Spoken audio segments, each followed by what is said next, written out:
Robert Wraith. Hi. Hi, this is Doris, Oh, Florida. DeLand, Florida. All right, you're going to have to really yell at us. Okay. Is that better? Oh, much, yes. Okay. I was wondering about the death of the dog. Apparently it was from some kind of contact with the alien. Yes, it was. Right. And that was through clothing? Well, the dog had grabbed his forearm and was literally tearing into the flesh of its forearm. Mm-hmm. And what I saw was almost as if he grabbed the nose of the dog, ripping it back, and then it started to almost implode. Mm-hmm. Well, was this some kind of toxin through the hand or something? I do not have a clue. I was wondering if the touch was that toxic, what effect it would have on you if you touched it. Well, apparently it didn't do anything to me after it fell to the ground. Right. Maybe because it was dead, it wasn't toxic anymore or something? I don't know. Yeah. It also might have been a natural defense mechanism of the suit or some kind of weapon. It didn't necessarily have to be a toxin. It could have been many other things. You're dealing with a whole new type of technology that is far beyond anything we know or understand at this time. Right. So when you cut through the suit, then, wouldn't it have that same effect? It didn't. Yeah. The only thing it did was reseal itself. Yeah. Okay, that's what I was wondering. All right, thank you very much for the call, and take care. East of the Rockies, you're on the air with Dr. Reed and Robert Wraith. Hi. Hello. Hello? Yes, sir. Art? Yes, turn your radio off, please, right away. That's what I'm doing. Yes, I have an incident that happened to me in the likeness, like... Where are you, sir? At Marshfield, Wisconsin. All right. And it was like this? Well, okay, in 1967. Okay, I was deer hunting. Well, not deer hunting. I was just going through the woods with my 303 British jungle carbine. And I was by an old railroad spur, and I was just stalking. It was prior to rifle season, you know, in the fall of the year, just that I wanted to walk through the woods and do the experiment like that in pre-season. And I got into where an old railroad spur was, and the ditch was, suddenly the terrain, the foliage, went and grew over it. It was in a great, big, really thick tag elder swamp area near a river. Okay, we've got to hurry here. Yeah, and anyway, I saw several different aliens. There was like a female and two little offspring. There's about 75 yards away, and they were a deeper green rather than the tag elder foliage. In the woods? Yes. At the intersection by M and A in Wood County, Wisconsin. And anyway, and I was studying through. I wasn't for sure what I was seeing, or the wind was blowing back and forth, but I could see that, like, as the female. And okay, this would be the greens, like as or the grays with pointed ears and everything. Right. Have you seen the pictures we've got on the website? No. So that you can't compare. So you can't compare. All right, sir. Listen, this sounds like something we need to get from you in open lines at another time. So we'll do that. And while we're on the subject of the alien creature, guess it's an alien. Don't know what. I've never seen anything like that on Earth, Doctor. Have you? Not American-made. Well, it's funny you should bring that up. There are those who say that this alien looks, their words, suspiciously like the alien in the movie Fire in the Sky, the story of Travis Walton. I've interviewed Travis Walton. And in fact, Travis did describe a creature that looks very much like the creature in the picture. Now, there's two ways to look at that. The cynics would say, you got the props from the movie somehow, and you used them. The believers would say, well, that's what Travis described, and now we've got a photograph. I suppose I ought to go to Travis and say, hey, Travis, is this what you saw? I'd like to know if it is what he saw. But I have heard and read this on the web since we were on earlier. And what I have to say to those people is it may look like a prop when you look in the picture. Yep. But it sure doesn't when you're about 8 inches from it. Believe me, that I can fully understand. What was the obelisk part of something that Travis Walton saw?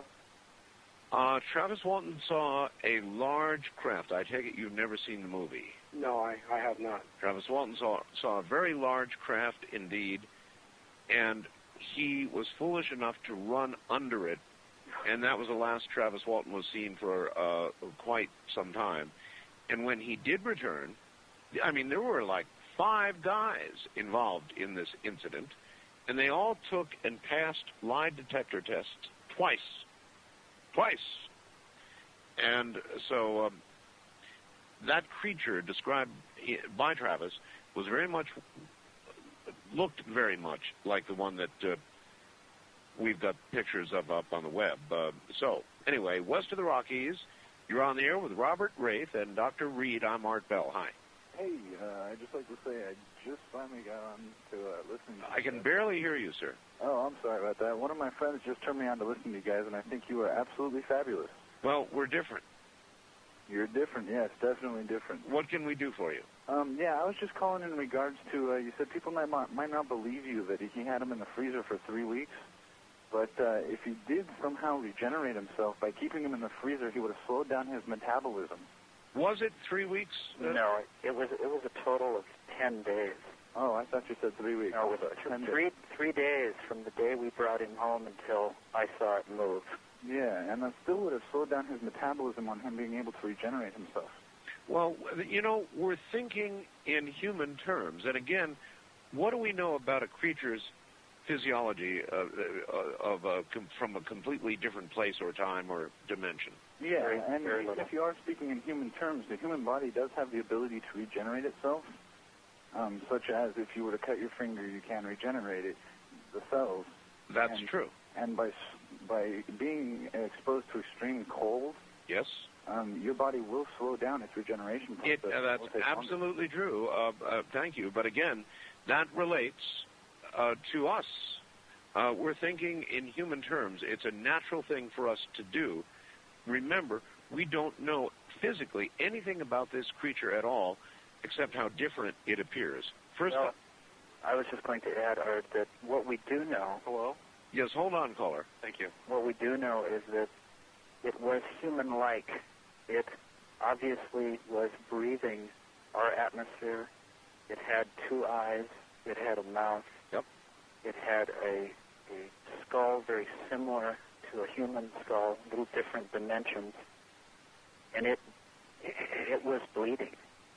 There's no question about that. There was cranial fluid leaking from the wound, not only blood, but also cranial fluid, which is a little different circumstance. But yeah, I should also tell the audience that in the videotape, which I have seen, which is not yet released, the doctor does an examination on the creature, and it's pliable. In other words, he was able to force the mouth open, force the eyelids, it seemed like, open, touch, and you could see the texture and the touch of the skin, so it wasn't any plastic dummy, that's for damn sure, whatever it was. Caller? Yes, sir. Where are you? My name is Greg. I'm from El Cajon, California. Yes, sir. Doctor, how are you tonight? Hanging in there. Good, sir.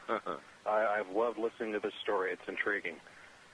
You said initially the incident, you were in the area for 3 hours? Approximately 3 hours. Approximately 3 hours. I knew you were ill, and I know it was a grave situation. How did you muster the strength or the courage, or I don't know what you were thinking, to stay in that area for almost 3 hours? How did you manage to do that? It was totally unconscious. Unconscious. Believe me, if I could have gotten up and walked out of there and run home, I would have.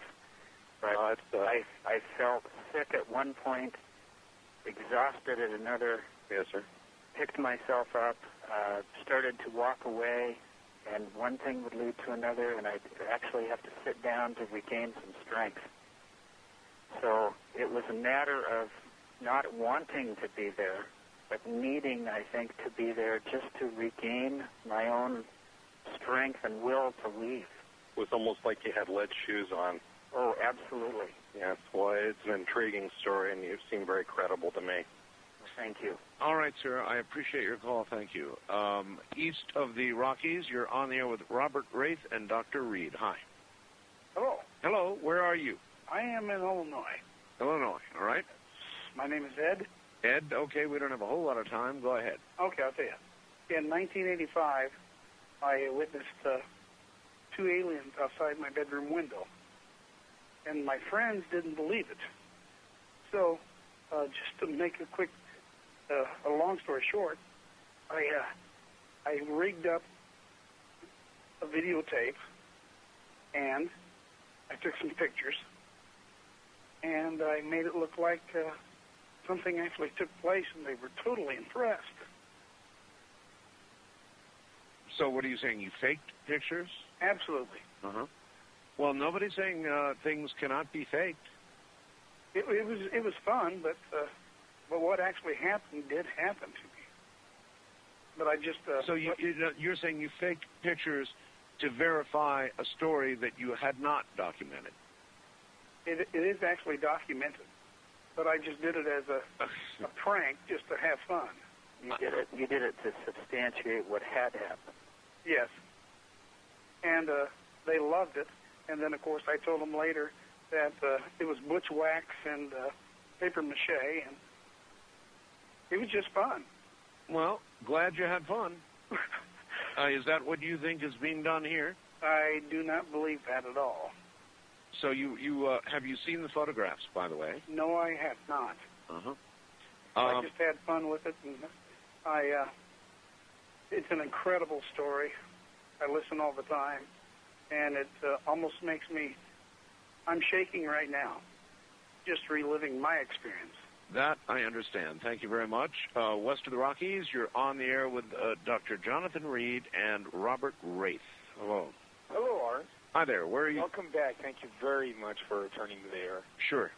Appreciate it. Of course, for the doctor, it actually falls in line with the last caller. I heard him last week. I believe it was last week, right? Yes. Yeah, and I found him very credible. And tonight, I have a strange sense that, the man, to me, seems to be telling the truth.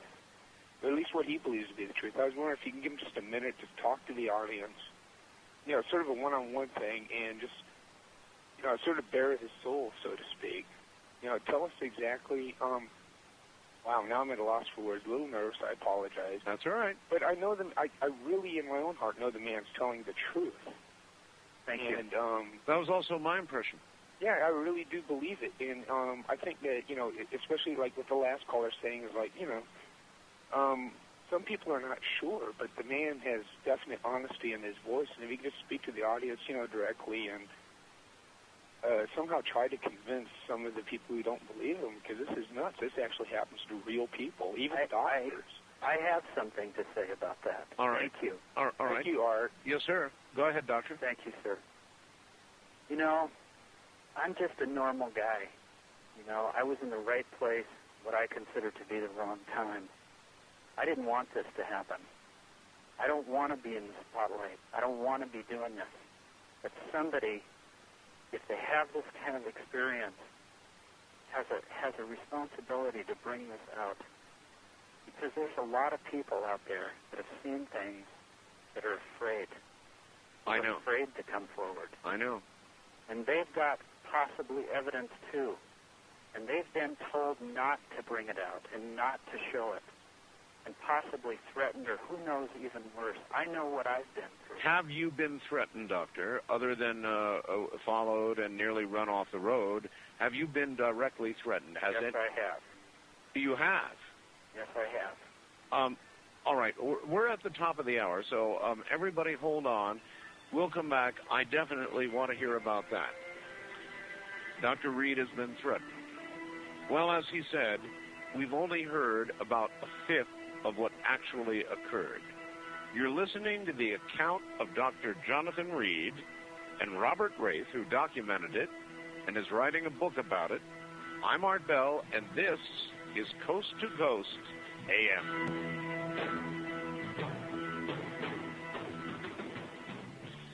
Good morning. Dr. Jonathan Reed and Robert Rafe are here, and they're taking your questions. And we're going to get back to open lines in a moment. And when I do open lines, I do unscreened open lines. Here's a quick fact from Richard C. Hoagland. Art, the, in quotes, obelisk is six-sided, tetrahedral. A point in favor of all this. Why does he call it an obelisk? More Egyptian stuff. We'll ask about that in a moment. All right, away we go again. I always pause now. I'm learning. I'm getting like the machine. I learn. I pause. I wait, and I see if it's going to do anything else. Once again, Dr. Jonathan Reed and Robert Rafe. Gentlemen, how are you doing? Both awake? We're both awake and doing well. All right. Excellent. I'm going to warn you. Well, let me first ask you about Richard's facts. He says this obelisk, looking at it carefully, and we do have awfully good photographs up there now, is six-sided. Correct. What made you decide to call it an obelisk, out of curiosity? What else would you call it? It's a good point. I don't know. To be honest, I don't know what to call it, but we had to put a name on it. And at first I took to calling it a big black wedge, and that just didn't seem appropriate. But what I started to say earlier is I don't believe that it's a ship. I believe that it's possibly a gate, a biomorphic type gate. And the book is called Link for a reason. And I haven't had a chance to say that. All right. What is the link? Well, I believe the link is the obelisk. I think there is a link between the alien, the extraterrestrial, and this black, ominous, floating obelisk. Oh, I would say there's a great chance of that. But I think the link is a physical link. I think that it's a possibility that the alien was in contact with this thing, and it was almost like a leash to keep track of him. Do you have any reason to believe that beyond conjecture? Yes, I do, but I can't say that at this time. All right. You said earlier, just before the hour, I asked, had you been threatened other than being run off the road and or followed? And you said yes. Can you talk about that? Threats come in many forms. After this event had started to happen several days after I had come home, I finally decided to go into work, where I found my entire office basically stripped and ransacked also. Another day, I went to my car and found a note in my car that said, "Say no more." Do you think your life is in danger now? At this point, since I have come out with this information and I have seeded this information all over the country, I don't feel personally threatened as much as I used to. Well, that I understand, and you are doing the right thing. I received some materials that still, to this day, remain completely anomalous. Linda Moulton House had them tested at the best national labs. They can't be duplicated. Nobody knows what they are. They seem to have antigravitic properties to them. And when I got them, I kept my mouth shut, and I dispersed them geographically around the country to people that I trust. And I did that because I know these things really do go on. All right, let's move on. East of the Rockies, you're on the air with Dr. Reed and Robert Rafe. Hi. Hello. Turn your radio off, please. Yes. Hi, Art. I just wanted to welcome you back and say it's great to have you back on the air. Thank you. Yes, Dr. Reed. I'm not sure if you said this tonight or I remember you saying it the last time you were on the air that, excuse me, that the obelisk, that when you were there, where the obelisk was there, and somebody had said, or you said that you went back there the next day. Is that correct? Yes. We went back the next morning to try to bring it back, believe it or not. Right. Now, and the obelisk was there the next day? No, it was not there. In fact, there was no sign that I was ever there. You were going to try and bring the obelisk back? Gary, as wonderful a guy as he is, sometimes will go off the deep end, and we took a trailer with chain and cable, and he was going to try to drag this thing back. Wow. Now, he had no idea other than what I told him. You know, he didn't know if this thing was, able to be moved or not, and quite honestly, I didn't either, because all I had was the ability to push it, and I could not budge it. It was like it was anchored to the air. And how big was it? It was approximately 9 feet long, about 2.5 to 2 3/4 feet high, and about 3.5 to 4 feet wide. Have you seen the photograph, sir? Yes, I have. Yes, as a matter of fact, I have seen the photographs. I haven't seen the enhancements, but I've seen the photographs, and they're absolutely spectacular. Well, the enhancements, they're not really enhancements. I simply scanned at a much higher rate to get more detail so people could look more closely. And so you're right. I mean, they're absolutely astounding photographs. I don't know what else to say. Right. We have added one photograph on the website, and this one gives you a little perspective because it's from a different angle, it's farther away, and you can actually see a little bit of foliage in front of the obelisk. Right. Well, I belong to the Art-Bell Chat Club in Chicago. I'm from Wisconsin, by the way. Yes, sir. Lake Geneva, Wisconsin. And members of the Chat Club, they're all just in awe. I fully believe in the doctor. He sounds very credible to me. Thank you. It's just too bad that a lot of the rest of the evidence got taken away from the doctor. So it is too bad. I appreciate your call. Here's a fax. Art, love your show. Please ask your guests if this creature. You did do an examination in the videotape, which they have not yet seen. When you opened the mouth, were there teeth? There were teeth, but they were not like our teeth. They almost looked like the teeth of a fish, and the mouth was shaped very similar to a fish's mouth. I thought that, too, when I saw it. Kind of like a fish. There was a tongue inside. It was a grayish, bluish purple, very small. I did not see any vocal cords, but I didn't reach down its throat either. I wouldn't have done that either. Doctor, I've got so many faxes here. I'm going to try to intersperse the good ones. Somebody asks, when you attacked the alien with that big stick, did the alien just stand there rather? Did it in any way try to fight back? Did it try to ward off the blow? Did it know what was coming? What was that encounter like? I don't think it knew it was coming, and I don't think I planned it. It just happened. What actually took place, as I can remember, is he looked at me, turned its head, stopped moving for a second, turned back to look at the remains of the dog on the ground, and then I lunged forward and hit it. Wow. All right.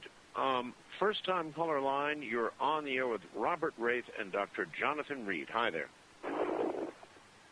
Well, that was intelligent. Now, you see, what you just heard, the raspberries you just heard, that's a typical reaction of somebody who is confronted with evidence they can't explain.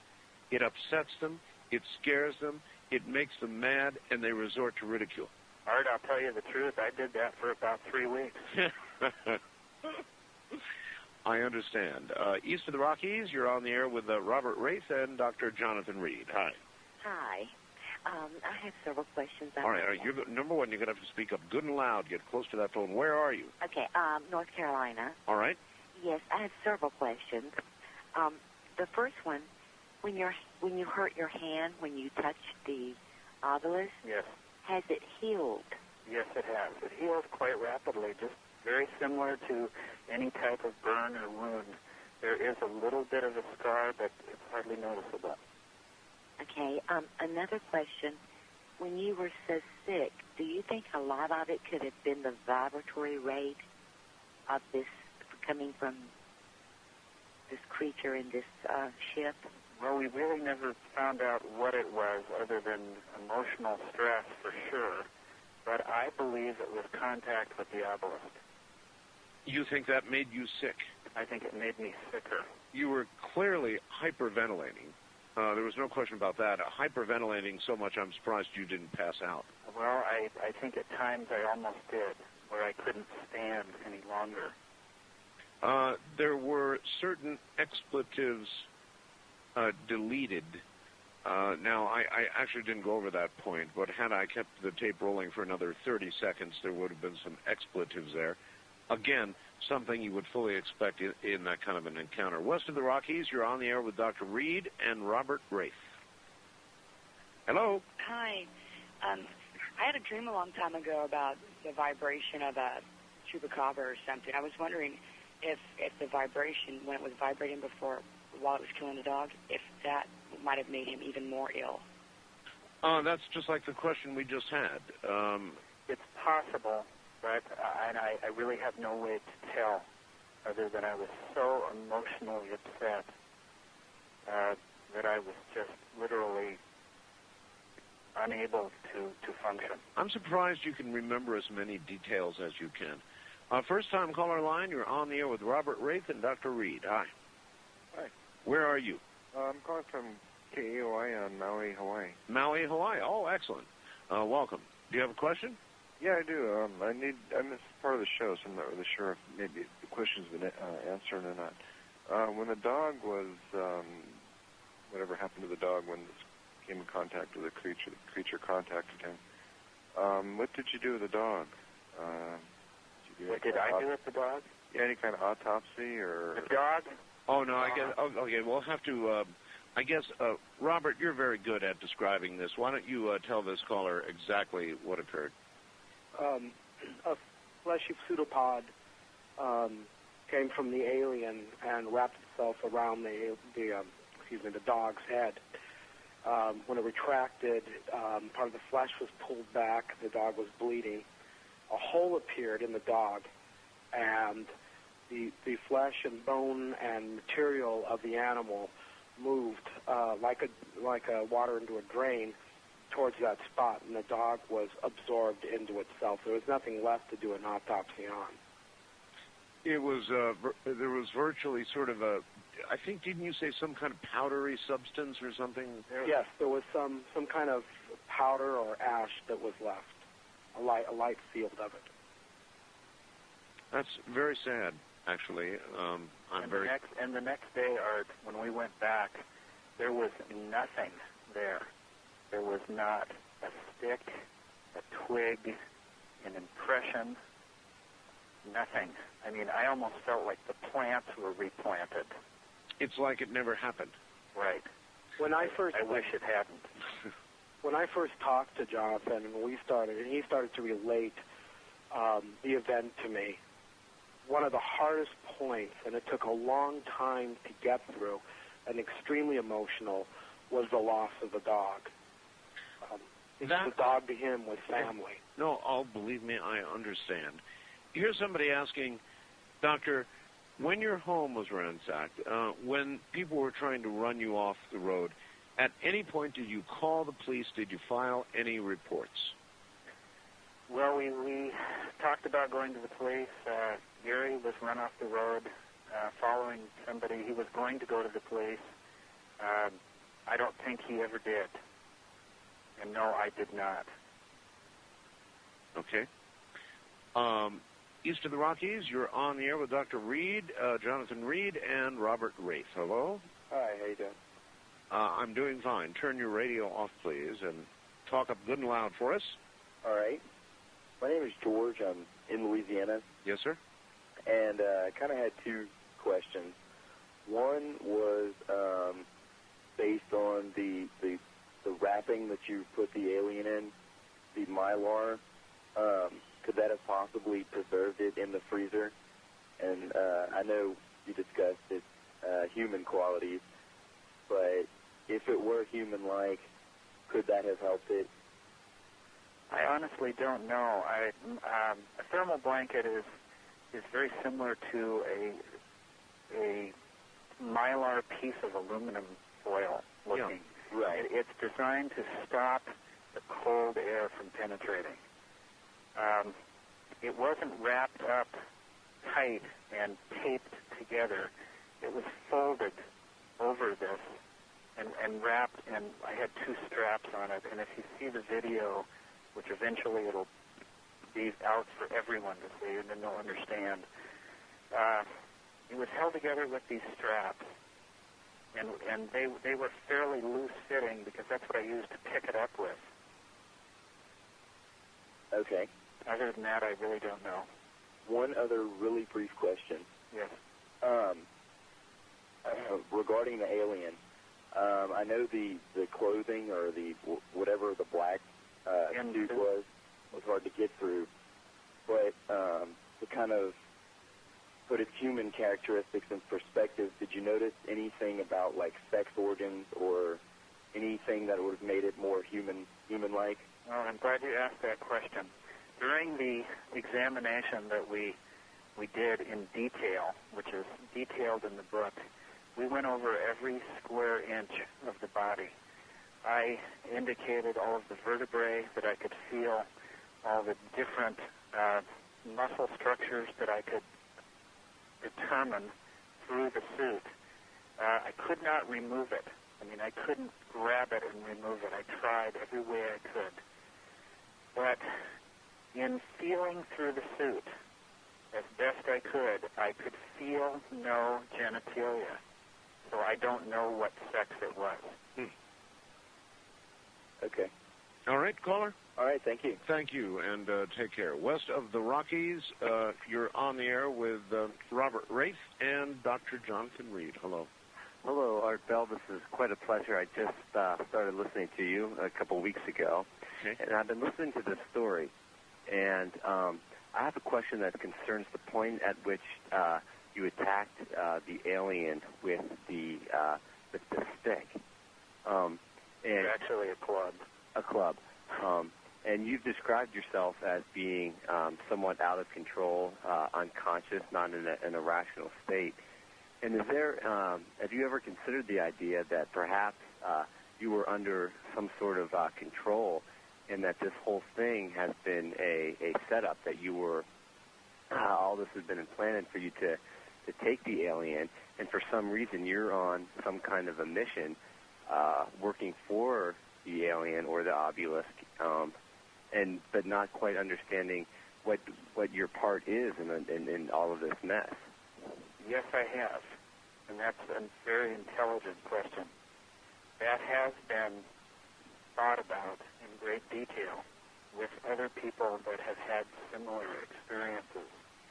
But the only conclusion I can come up with is that the creature that I hit obviously was hurt, and I felt was dead. And when I realized it wasn't dead, it was definitely maimed beyond just a normal wound. It was what I consider to be a fatal or mortal wound. But in regard to something being constructed for me to believe this was happening, all I can say is what I did was what I did, and the evidence that I brought home is what I've got. And speaks for itself. Caller, thank you very much. We've got a break here at the bottom of the hour. Thank you. All right. We'll be right back. And we'll ask about his girlfriend and neighbors by fax. I'm Art Bell. This is Coast to Coast AM.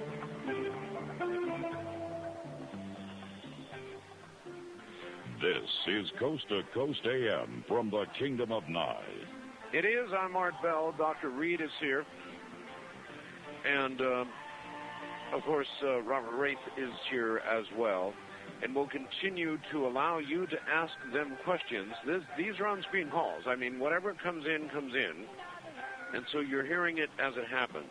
Other shows, other programs don't do that.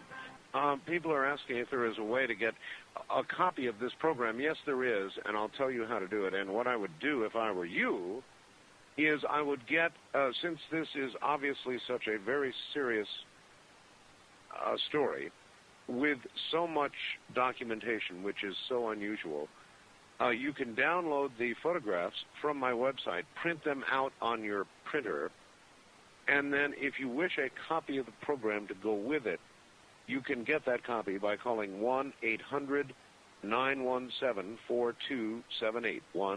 1-800-917-4278. I think it's going to be a 5-hour program. I don't know. How are you guys doing? Handle it. Are you doing all right? Yes. You think you can handle it through the end of the program? If they want us here, we'll be here. All right, then it'll be a 5-hour program, folks. 1-800-917-4278. Back to it. East of the Rockies, you're on the air with Robert Wraith and Dr. Reed. Hi. Hi, Art. Yes, sir. My name's James, and I'm calling from, it's a community just north of Chattanooga, Tennessee, Body Daisy. Okay. I have a question for the doctor. Yes. One thing is that I'm visually impaired, so looking at the pictures on the website is not going to do me any good.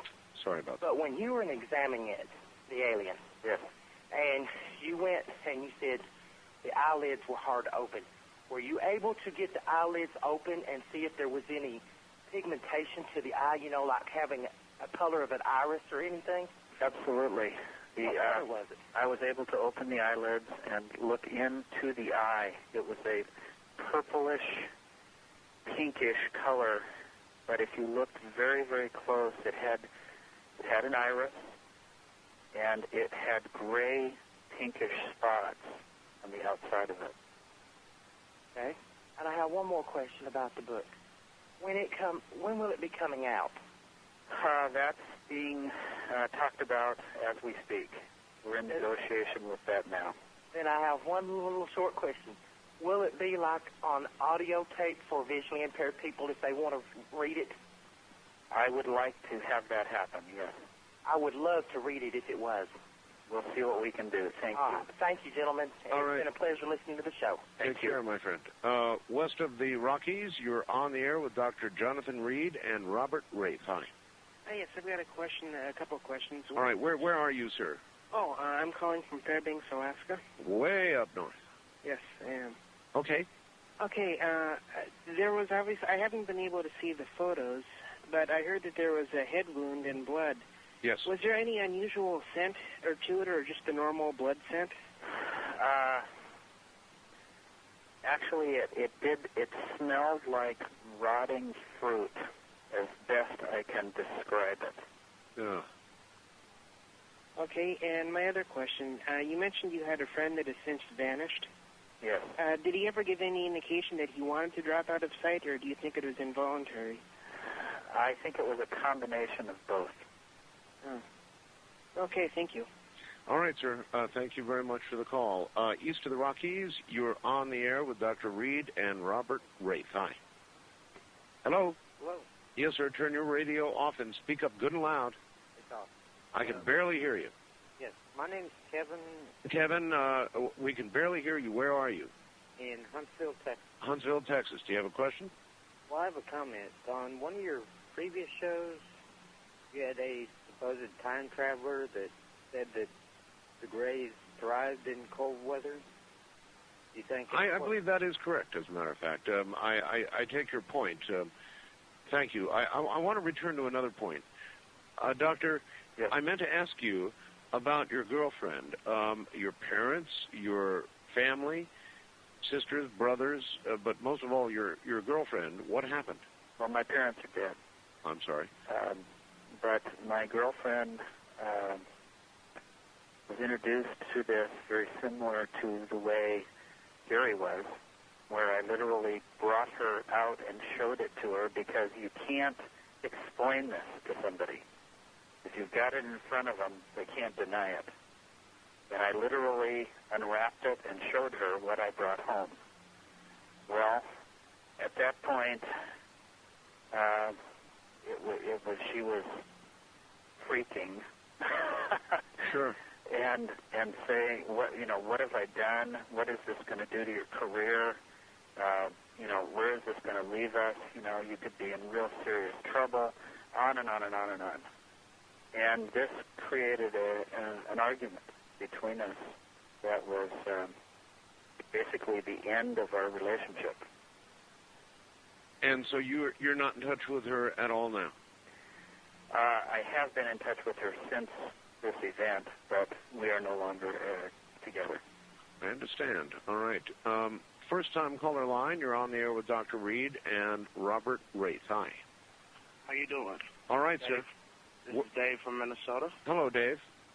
Yes, I wanted to ask Dr. Reed, did he ever think that it wasn't in an alien's nature to attack the human as it did the dog? I didn't wait around for that to happen. I reacted so quickly at the sight. Now, later on, after I had realized it wasn't dead, it was moving in a totally different manner. It was an injured being. It was definitely dying in my eyes. I was just curious to say, what it did to the dog. It might, what just as easily did it to you. Yep. I thought about that, but at the time, it was just a totally different feeling. There was an aggression going on, and when it was at home, it was definitely injured. All right. Okay, thanks a lot. Right, thank you. The clothing, or whatever it is, this suit that covered this creature, in the video you can see all of this testing and examination that you're doing that would be so much more detailed than the stills, as good as they are, that we've got on the website right now. Are you ever going to release this video? Yes, we are. I'm going to release all of the information I have because I want everybody to see what I've got and let them judge for themselves. Do you have any idea yet what venue you're going to use to release it? No, I don't. Again, that's being discussed as we speak. Mm-hmm. So much has happened in the last 2 weeks that it has been like a landslide. We have had people coming forward to help us with this. And I want to say at this time, thank you to all of you who have sent letters and faxes, both through the UFO Agency and through Art's website. It's been incredibly wonderful. Is there a way to contact either one of you? The best way at this time, considering all that's going on, is through the San Diego UFO Society. You've gone to them? Yes. What was their reaction? Well, we've gone to them in hopes of using their facility to better support this whole ride, so to speak. Ride is right. There is a couple of people there that have been incredibly generous to give us a helping hand, and I can't thank them enough. Rob and also Chris in San Diego have done just a tremendous job to keep things propped up and keep me going to bring this to you, Art. Well, it's news, really. I had not heard that you were involved with an organization like that, and that adds yet another a bit of credibility. Have they done any investigation on their own? I assume they've interviewed you extensively. Actually, very little. There's been so much happening so quick. Everybody has joined in and wanted to support this effort. And, we're getting to that as we speak. All right, here's somebody asking, Art, please ask the doctor if he has any physical evidence still in his possession, the blanket, blood stains from the alien on any of your clothes, hair fibers from the dog Susie that could be substituted for PCR or other more specific DNA testing. No, I do not. It's all gone. It's gone. I had it, but somebody took it away. Understood. East of the Rockies, you're on the air with Dr. Reed and Robert Wraith, silent as he has been most of the time. Yes, hello. Yes, my name is Wayne. I'm in Louisiana. Yes, sir. And just a comment and a question. You had Colonel Corso on a previous program, and if I remember correctly, he mentioned an autopsy of an alien in which it had two brains. And the brains were separated by some type of cartilage-type material. I vaguely recall that, yes. And just an observation, it's a speculation, but possibly the injury to this alien was to one brain. And the other brain was still active and recovering. Interesting observation, actually. I interviewed Colonel Corso, I think, for more hours than anybody prior to his passing. And the point is well made. We know people, when they ask questions and they make observations, Doctor, again, they relate everything to their human experience. Exactly. And you've got to reach out and understand that this creature, obviously, when you look at it, it's obviously not human. There's simply no question about that. And so we can't use our own experiences and translate them directly to what this creature would have felt, was feeling, whether it was dead, alive, or what condition it was in. We just don't know. We don't know. And, you know, we do know that on our planet, we have creatures, reptiles, and different lizards that can, you know, have injuries and literally regenerate themselves.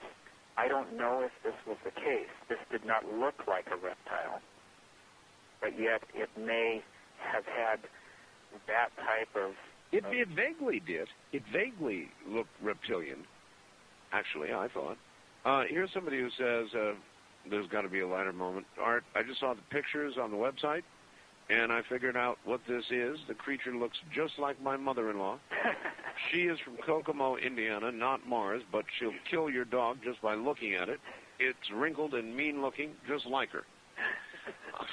First-time caller line. You're on the air with Dr. Reed and Robert Wraith. Hi. Hi. Where are you? I'm in Seattle, Washington. Okay, yell at us because you're not too loud. Okay. I'd like to know if they can divulge exactly where this happened. We live temporarily in Seattle, but we live about 100 miles east of Seattle. It's a very good question, and one that has not been yet asked. Doctor, can you tell us roughly or precisely even where this occurred? Well, it was pretty close, approximately 60 miles from Seattle due east on I-90, up just past the pass, which is Snoqualmie Pass, and about 15 miles northeast.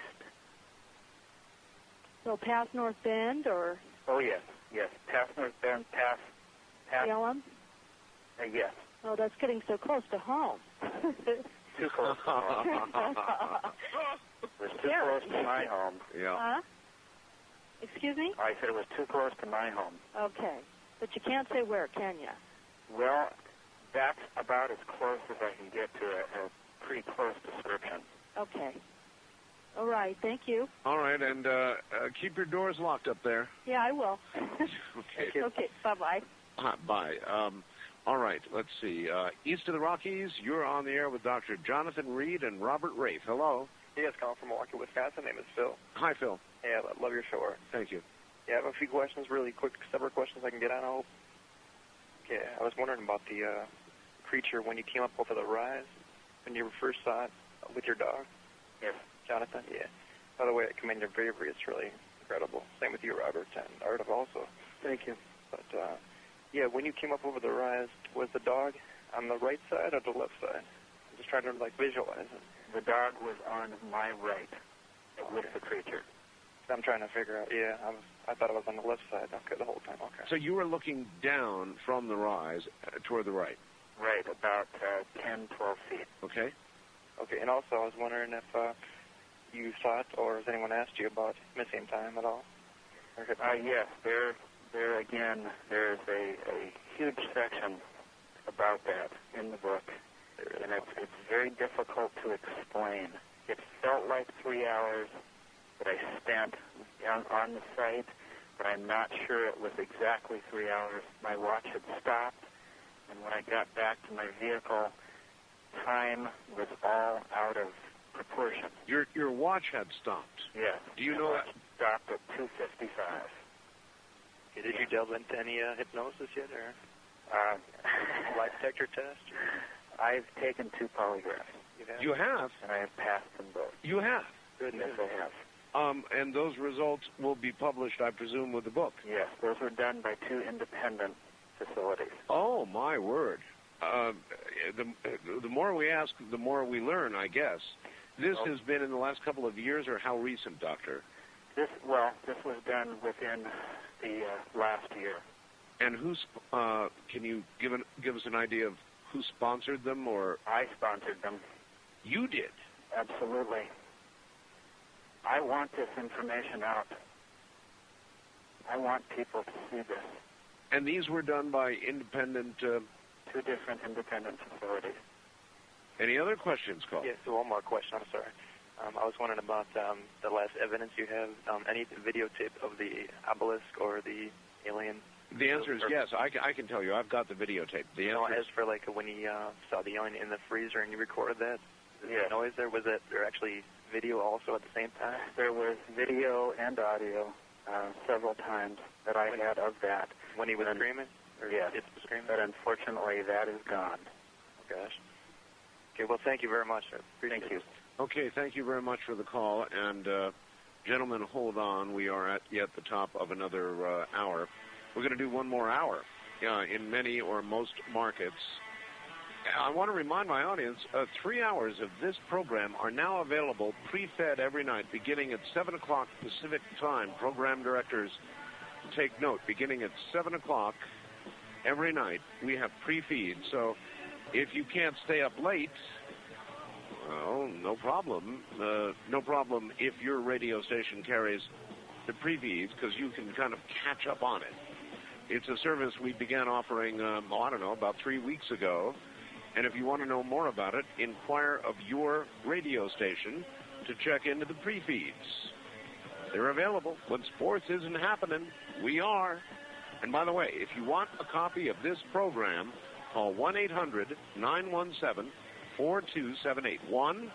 1-800-917-4278. Once again, here I am. Here's an interesting piece of email for you all.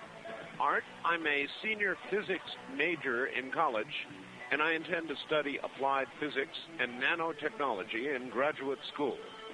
I've been very skeptical of all UFO claims in the past because I believe very strongly that any alien civilization capable of reaching Earth would almost certainly have developed nanotechnology.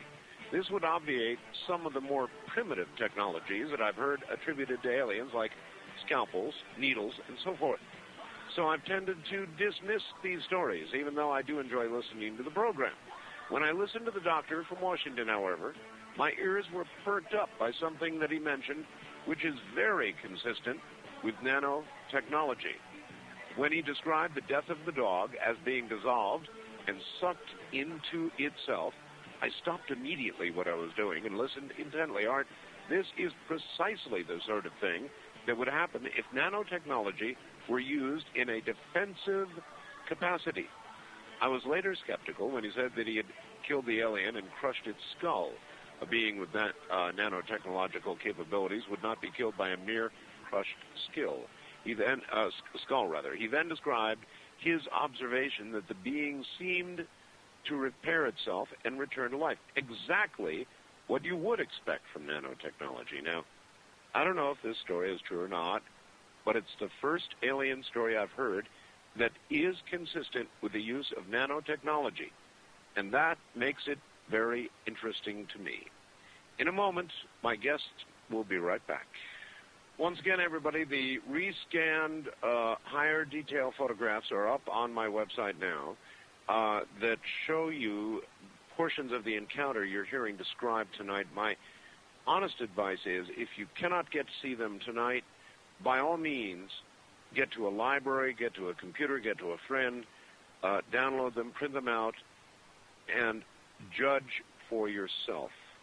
My guests are Dr. Jonathan Reed, the doctor who had the encounter in the woods in Washington with this being, and Robert Wraith, who is documenting this for the doctor, and who can, Robert, I appreciate, by the way, your being so patient. You haven't had a lot to say. No problem, Mark. But anytime you feel like chiming in and being part of this, jump in. There is something about the last facts that I thought was very fascinating. We do mention briefly nanotechnology in the book as one of the newer developments of mankind, a newer technology. So I thought that was really interesting that he brought that up. And yes, in theory, it does explain the possibility of why some of the things happened the way they did. Indeed so. I would also like to bring up, in case people would like to compare, I've been listening very carefully to what you've said, Dr. Reed, tonight. And, of course, we have a lot of new details tonight, but in comparing it with what you told us last week, your story is very consistent, and somebody has supplied us, in fact, with a transcript of the show we did last week, and that's on the website now if somebody would like to make a comparison. West of the Rockies, you're on the air with Dr. Reed and Robert Wraith. Hi. Hi, this is Ryan calling from Merced, California on KYOS. Yes, sir. I was wondering, Dr. Reed, Jonathan Reed, if did your dog, was it Susie? Yes. Was she like or a friendly dog, or was she protecting you perhaps? Or I believe she was protecting me. Yeah, definitely. I mean, she was like friendly with when she, she wasn't aggressive or anything. No, but I do know that she was taking a definite defensive stance. Yeah, but sometimes it seems like animals know a little bit more than people about certain things. A lot of times. Yeah, so you can really trust animals, and especially something you've developed a relationship over with the years. Right. So it might be some food for thought about what this might be really about and their purpose here or something. But you never know. You never know. Well, thank you very much. Thank you. Thank you. Bye-bye. All right, take care. East of the Rockies, you're on there with Dr. Reed and Robert Wraith. Hi. Oh, hi. I just had a question for your guest. I was wondering... All right, where are you, first of all? Oh, I'm sorry. I'm in Texas. I'm in Fort Worth. Okay. Turn your radio off. Okay. Number one there. Okay, I'm sorry. That's all right. Go right ahead. Okay, it might be a stupid question, but I was just wondering, when he said about the time he drove by his house? Yes. And he saw the cars all in front of his home? Yes. I was wondering why he drove by it. Why didn't he just, stop? These were the same vehicles that had been following us and running us off the road. And there was no way that I was going to get near that place with 3 vans and 6 to 7 people. Yeah, if somebody had tried to kill you, caller, and you saw their vehicle parked in front of your house, would you stop? Oh, no, I wasn't aware of that right there. Why, I heard about that, but I didn't know if it was those same people. Yeah, apparently these same color vehicles. Okay, because if it was my house or something, I would have just, either done something like maybe stopped it somewhere nearby or something and called the police or something to say, somebody's coming in my house, you need to. But I understand, I guess, now. Okay, appreciate the call. The police keep coming up. However, I guess you presumed, or I would have presumed, that the people you were dealing with would have been able to deal with the police? Considering all that happened in all of the detail, which would take another 4 shows to go into, there was no question that these people weren't going to be stopped by anyone. These were powerful people, and they don't play games. Robert, have you had any, after-the-fact, corroborating evidence for the doctor with regard to these people? I myself have had one incident. Oh? And it was more of a drive-by. a dark van approached me from my left side, drove up onto the curb, and all I saw was the glass was slightly tinted, and all I heard and saw was this gentleman telling me to shut up and stay out of it, or else. And these people drove off. This is when I first really started talking to Jonathan, and it was horrifying beyond belief. I can imagine so. One of the reasons that I sought out Robert was because in some respects, and this is in no way disrespectful, he was an unknown, and that was to my advantage. That's quite true. All right. East of the Rockies, good morning. You're on the air with Dr. Jonathan Reed and Robert Rafe. Yes. Good morning, Art. How are you? I'm quite all right. Last week, let me tell you, my name is Chris. I'm calling from Miami, Florida. Miami, all right. Last week, Dr. Reed mentioned that he attempted to communicate with the creature after it came back to life, but he didn't have a chance to elaborate on that, and I would like to hear more. All right. Thank you. You betcha. Doctor, right, you tried to communicate with it. What can you tell us? Well, if you can call it communication, after basically exposing Gary to the fact that it was alive, I made several attempts to go back out, if nothing else, to see if it was still alive, to see if it was still moving at all. And in doing so, I had opened the freezer and basically stood back with the door open,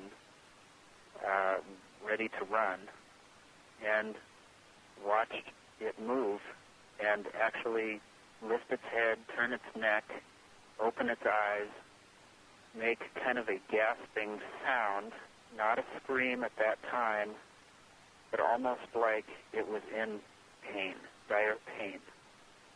And I attempted to actually go over to it and see if it was still bleeding. The wound looked like it had semi-set itself, semi-healed, not healed, but reattached.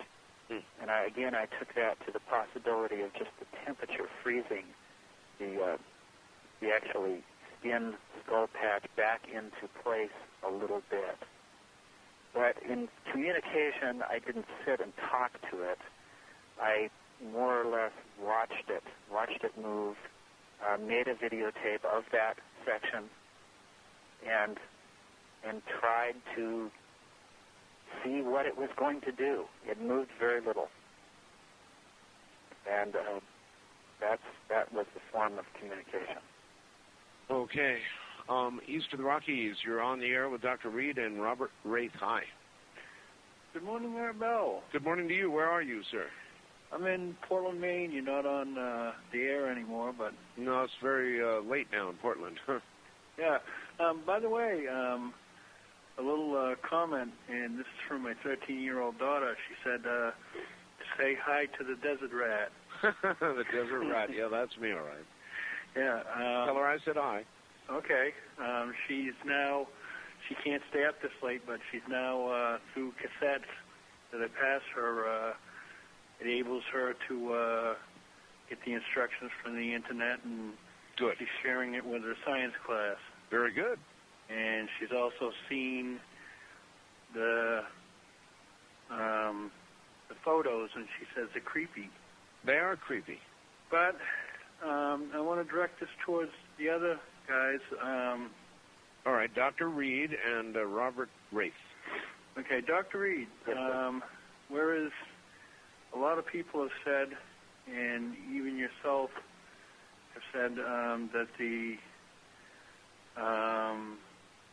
being, creature, or whatever doesn't look human, or yet it may look fake. What's to say there isn't sort of a psychology in that thing to change its form so that it does look fake? You know, like a reptile, it changes colors, it changes... Well, I see where you're going, and that is a possibility. And I considered that, I had totally lost my mind, that the whole incident could be a bad dream, but yet in examining it over and over, in physically touching the skin, moving the neck, watching the tendons move, seeing the pliability of the jaw. Yeah, all of that's in the tape, by the way. There was no mistaking that I was physically holding and touching this being, and that it wasn't an illusion. But who knows? Right. Anything is possible. We do know that it can do some semi-morphic things. For instance, as I said earlier on the show, when it extended its arm to attack Susie, that is something obviously we couldn't do, but it was capable of doing. So it does, after a fashion, have some semi-morphic abilities. That's something that's like in a way like so gruesome that it wouldn't even be a part of our makeup of animals, beings. And your panting and your hollering and throwing up, that can't be faked. I was in law enforcement, and I recognized that. The running, the adrenaline, the disbelief, the sweats on the forehead, the sweats down the back, the cold chills, sort of panic attack, upon panic attack. Mm-hmm. When you're right there and all of it's going down. That must have been amazing. It was terrible. Yeah, terrible, more than amazing. Amazing, I guess, in a way to hear about now in the context of a radio program or a book you would read or even a video to see. But to experience, terrifying would be more the word. West of the Rockies, you're on the air with Dr. Reed and Robert Wraith. Hi. Hi. Where are you? I'm calling from Sacramento, California. All right. Okay, I had a question about the girlfriend.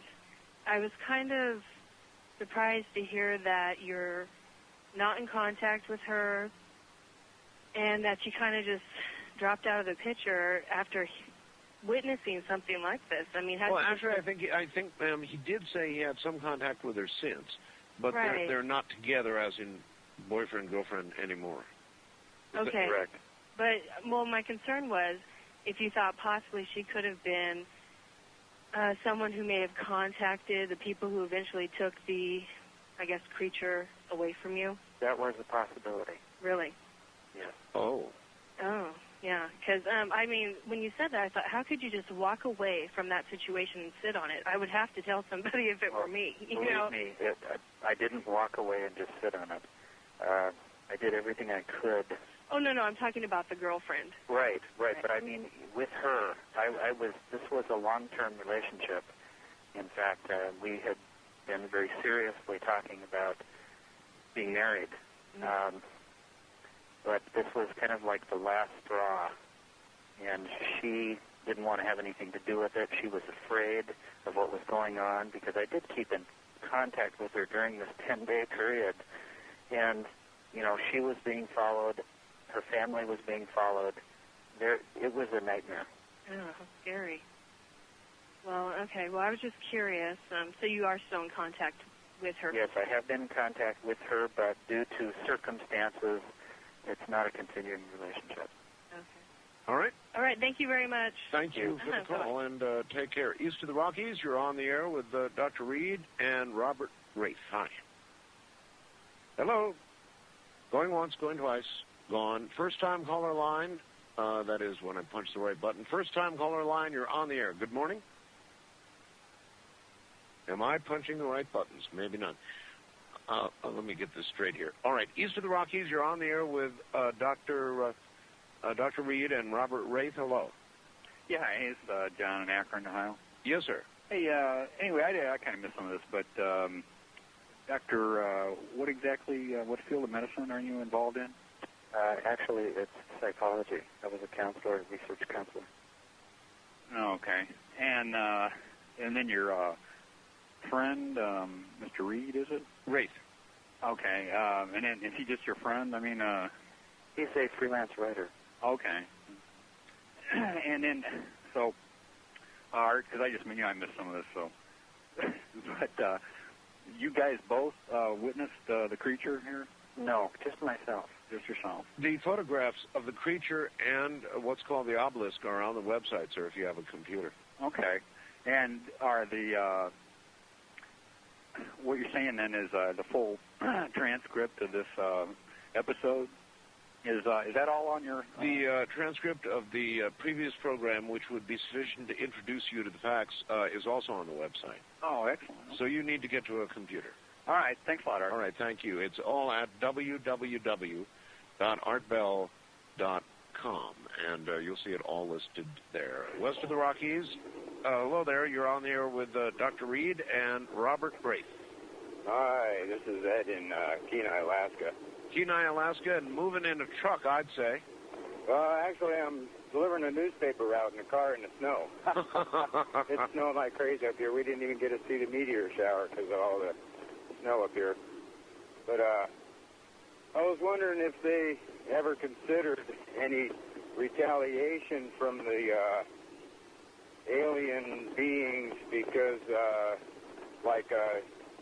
as if a human was bit by a dog, and we would, take the dog and take care of him. Well, did they ever think about that with the aliens? All right, let's ask. It's a good question, Doctor. After doing what you did to that creature, were you ever concerned that there might be others?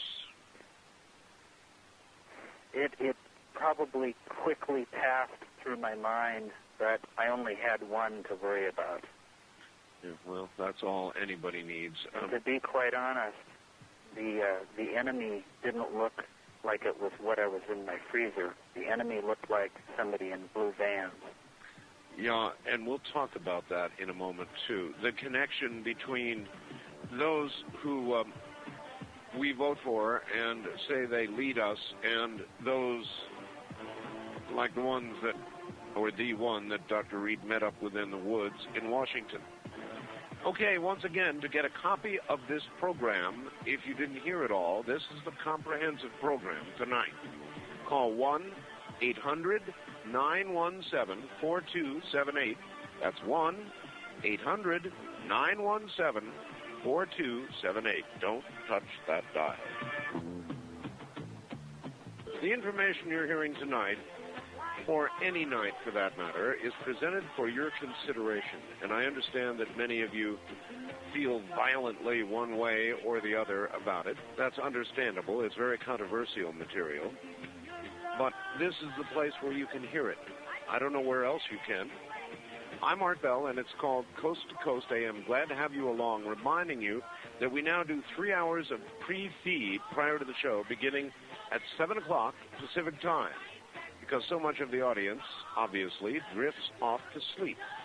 So your radio station now, if they wish, can pick up 3 hours of the program, probably the 3 hours you missed, and run it earlier in the evening. In a moment, my guests will be right back, and the story of the encounter in Washington continues. All right, back now to our guest gentlemen. Thank you for staying throughout the evening, the both of you. It's amazing that you're able to, you've got a lot of stamina, I'll put it that way. Thank you, Art. You bet. And here comes a question by email. Art, please ask the doctor whether he is right or left-handed. Right-handed. Also, was the creature facing him or facing away at the time the doctor struck the creature in the club? Where is it? There should be tissue or DNA testing remaining on the club. Well, you have said the area was cleaned up. The wound does appear to be toward the side or back of the head.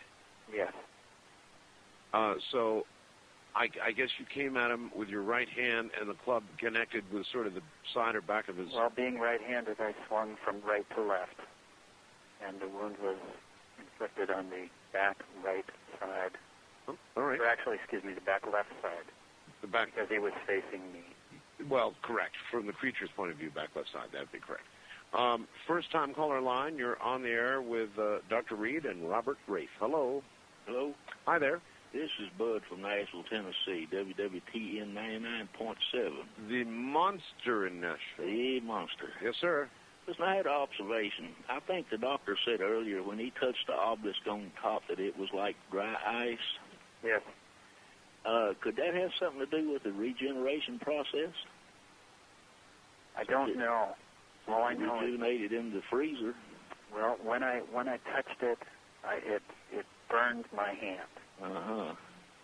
But the ET was nowhere close to it. But that is always a possibility because we don't know what the obelisk is or was for sure. Okay, well, I was just wondering about that point. I know you mentioned, I think, dry ice, it felt like. So. Yes. Okay, thank you a lot. Thank you, sir, and take care. Here's one, too. Was there any odor associated with this alien creature, either in the woods or when you had it at home, Doctor? Yes, I think I said that earlier, that the only odor was almost like decaying fruit or rotting fruit. That's right, you did say that. I'm sorry, I'm sitting here reading, sort of pouring through faxes as we're taking calls. No problem. East of the Rockies, you're on the air with Dr. Reed and Robert Wraith. Hi. Hi, this is Lance. Lance, turn your radio off and tell us where you are. Sure. Grand Island, New York. Grand Island, New York, okay. I tuned in late, and I was wondering what happened to the spacecraft. Now, I haven't heard anything on what happened with the spacecraft. Okay, the story is, first of all, we don't know that it was a spacecraft. The doctor calls it the obelisk, for lack of a better word. Right. And he was on the scene for almost 3 hours. When he left, it was still there. When he came back the next day with his friend, with a truck to try and actually, I guess, attach chains to a doctor. And we didn't know what we were going to do. I had more film. I had more cameras. I was going to do anything I could. And it was gone. There was not a stick out of place. There you are, caller. Okay. All right. Doctor, what do you think has happened to your friend? What's your best guess? Do you think your friend is dead? I've had a long time to think about it, and I'm honestly not sure. I hope not. Now, there is something I haven't mentioned. Okay. There was another friend helping me. Oh. Besides Gary. Oh. And that person we'll call Dolly at this time.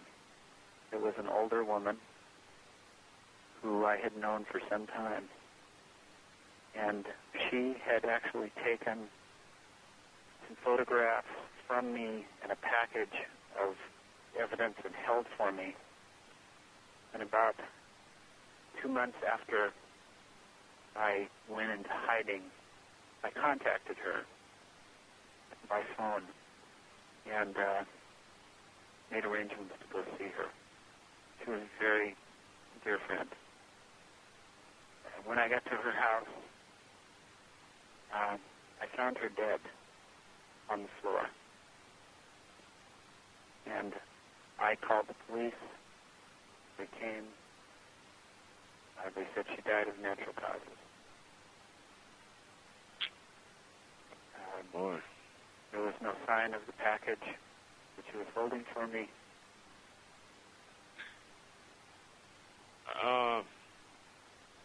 But as far as Gary goes, I don't know. I'm hoping that he's okay and that he's hiding too. Okay. Well,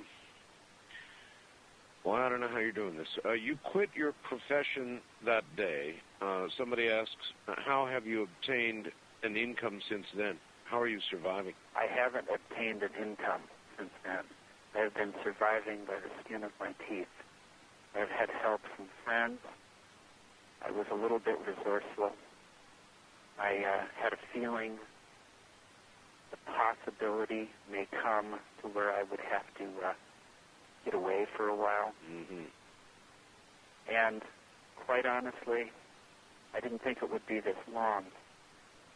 But I've had some tremendous friends that have supported me and believed in me when I almost lost hope of believing in myself.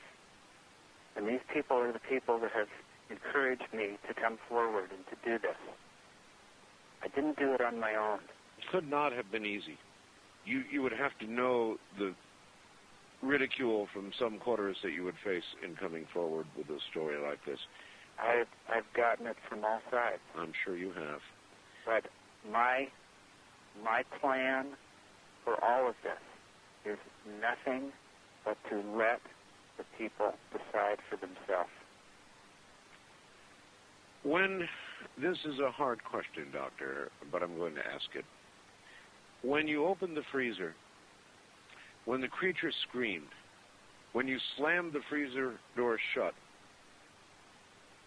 how did you feel about this being, obviously at this point, at least to some degree, an alive creature that you were sealing in a frozen tomb? Well, I had mixed emotions, and I still do. Number one, I've had a long time to think about what this was, and it wasn't human, which in some respects is a blessing.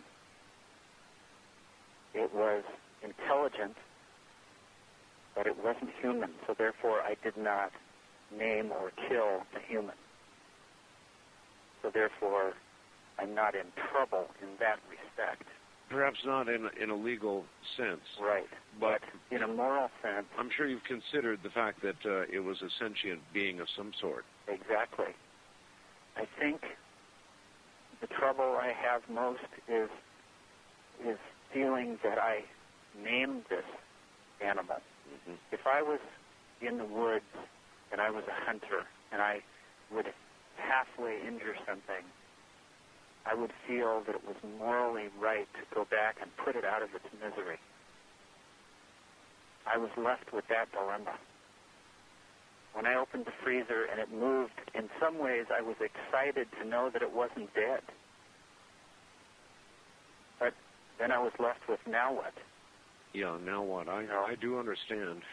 And if it was moving, the last thing you would do is reach down and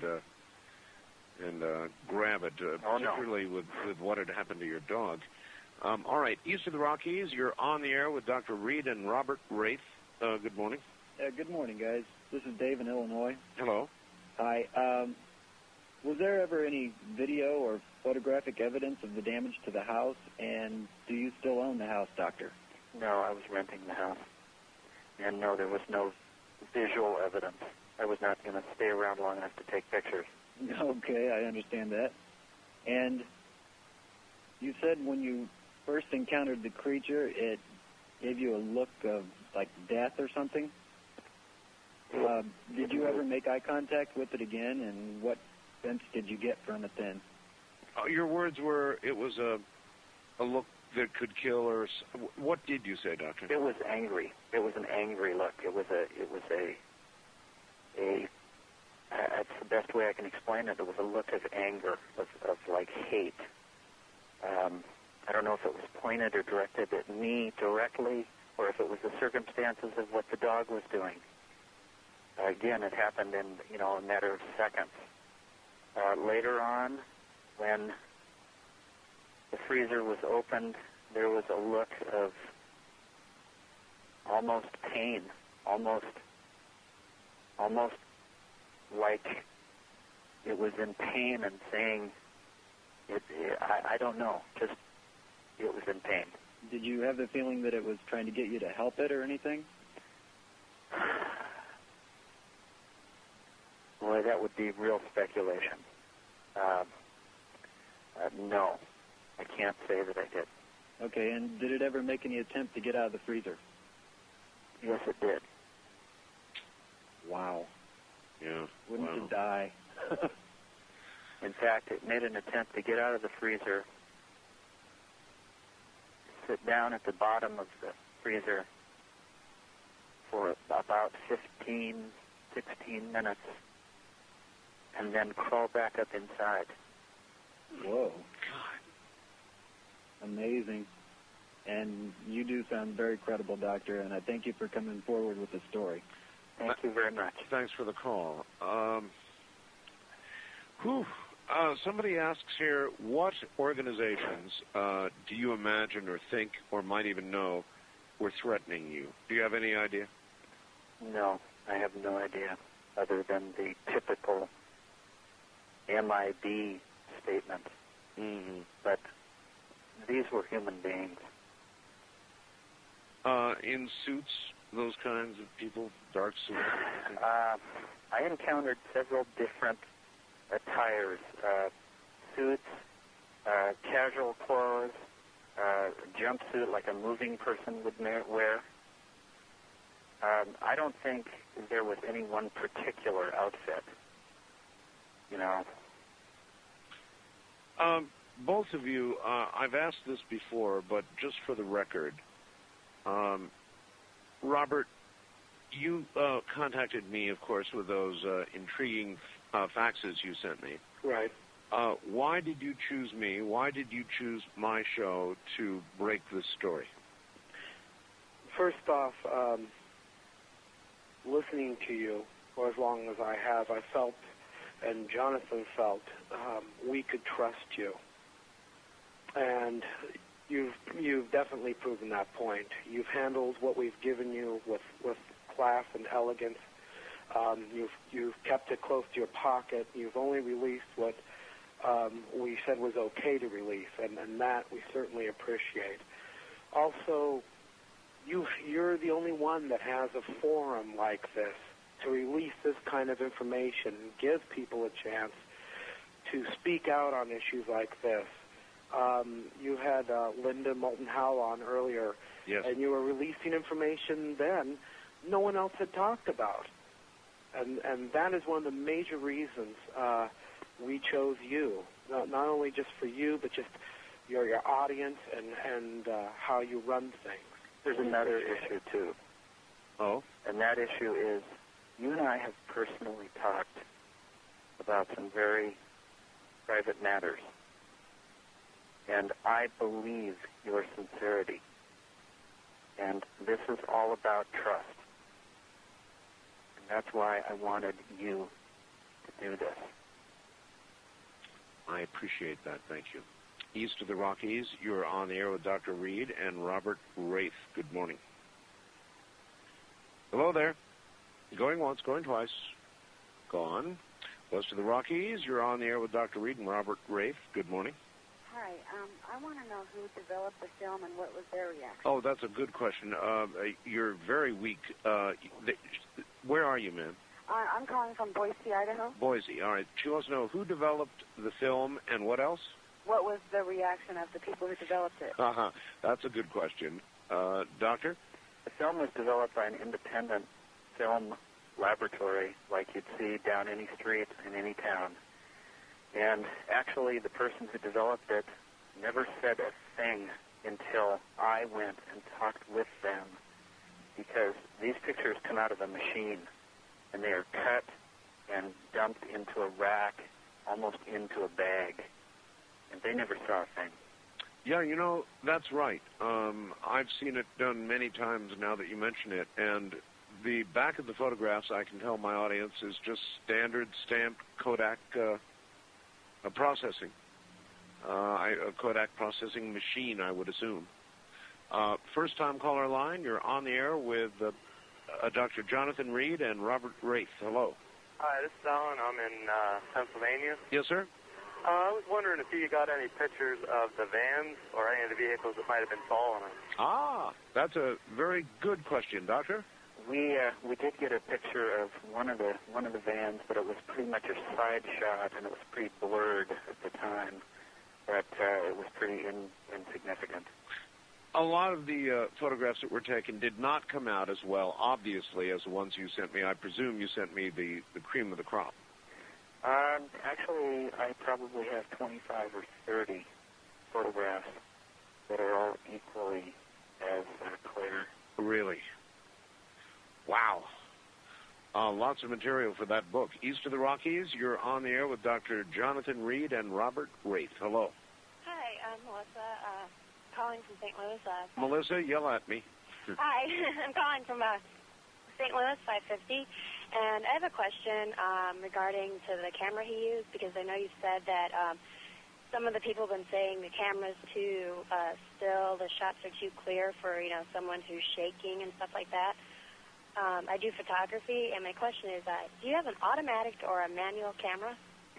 It's both. It's an old Nikon that has an automatic setting, but also a manual override.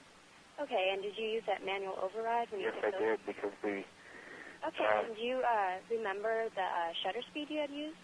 It was actually shooting at approximately a quarter to a half second. Okay, so... because the tree cover, the canopy was so solid that I was afraid that I wasn't going to get anything.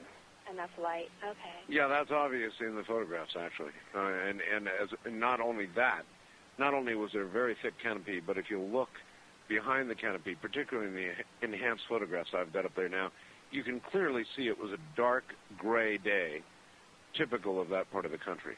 I was just going to say, because if you have a fast enough shutter speed, it will compensate for any sort of trembling that you have. So, Well, I had it was a very fast lens. It was a 1.2 aperture. Yeah, so for anybody who doubts it, if you had a fast shutter speed, it's compensating it, so therefore you got a clear shot. I have one more question, if that's okay. Sure, fire away. The last time you talked to your friend Gary, how long after you got him involved did he turn up missing, and how long of a time span in between your last contact till the time you had, found out he was, nowhere to be found? About 8 hours prior to him being gone, which was at the end of the 10th day, I had spoke with him on the phone. All right, gentlemen, guess what? We're out of time. It's just gone. The whole program is gone. Is there anything either one of you want to say? I'd like to thank everybody who has been so supportive in this, from one end of the earth to the other. We have gotten calls and faxes and all kinds of things, and I just want to thank everybody, and I will do my damnedest to get this out. And if I have time out, I'd like to read the address and phone number of the San Diego UFO Society one more time. Go right ahead. Okay, that's the San Diego UFO Society, and their phone number is 1-619-299-9157, and the P.O. Box 34351, San Diego, California, 92103. All right, gentlemen, I really appreciate your both being here and hanging in with me all night long. We will do an update when it is appropriate to do so. You have my private contact number. When you need to talk to me, call me. Thank you, Mr. Thank you Bell. very much, Art. Good night, gentlemen. Good night. Thank you. All right, there you have it, folks. Again, to get a copy of this program, call 1-800-917-4278. Indeed, a classic. 1-800-917-4278 from the high desert. Good night.